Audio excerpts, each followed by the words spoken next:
اصل میں بات ایسی نہیں ہے، یہ بالکل آپ سمپل ایک ایسی بات کہہ رہے ہیں جو ڈسکرائب نہیں کرتی. وہ اپنے رب کی نظر میں بالکل ایسے ہی تھے جیسے ایک نبی کو ہونا چاہیے. بچپن میں کہتے ہیں آپ ابو چھری چلا دیجئے میرے گلے پر کیونکہ رب کا حکم ہے. بڑے ہو کے کہتے ہیں، آپ گھر والوں کو کہتے ہیں نماز اور زکوٰۃ کا کہتے ہیں. اور اس لیے وہ مرضیہ انسان اللہ کی مرضی کے عین مطابق کہ وہ وہی کچھ کرتے ہیں جو اللہ چاہتا ہے. یہ ہے کہ وہ اپنے رب کے نزدیک انتہائی پسندیدہ انسان تھے. گویا وہ بالکل ایسے ہی نبی تھے جیسے ایک نبی کو ہونا چاہیے اللہ کے معیار کے مطابق. اب سنیے، نماز کی بات سمجھ آ گئی آپ کو؟ اگر ہے تو سوال کریں. اب آ جائیے زکوٰۃ. زکوٰۃ کا معنی تو ہے پاکیزگی، لفظی معنی، اور ٹیکنیکل معنی ہے وہ جو سال کے بعد مال بچتا ہے 2.5%، اور جانوروں میں یہ اور فلاں پیدائش پہ یہ اور یہ، وہ ٹیکنیکلی زکوٰۃ کا وہ معنی. تو اس کا معنی بھی ٹیکنیکلی کہ وہ زکوٰۃ اتنے % دیں گے، وہ بھی آپ کے مال کو پاک کرتی ہے، اس لیے اس کو زکوٰۃ کہتے ہیں.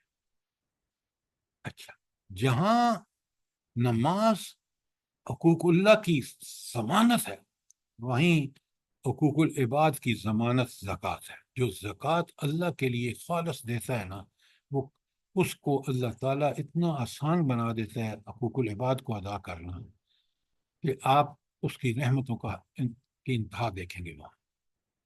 تو اس لیے یہاں بھی اور قرآن میں دوسری جگہ نماز اور اس کے ساتھ زکوٰۃ کا ذکر ہے.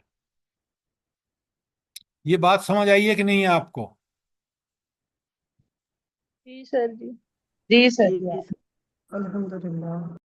تو آپ ان چیزوں کو، قرآن کو سمجھیں، قرآن کی روح کو سمجھیں، قرآن سے ہدایت ہم حاصل کریں. اللہ تعالی ہمیں اس کی توفیق دے. آج ہم نے آیت 55 تک کیا ہے، انشاءاللہ ٹائم ہو گیا ہے تو آیت 56 کل سے کریں گے. کوئی سوال، کوئی چیز کلیئر نہ انشاءاللہ ہوئی ہو سر، تو اللہ سوال پاک کریں. ہمت توفیق دے.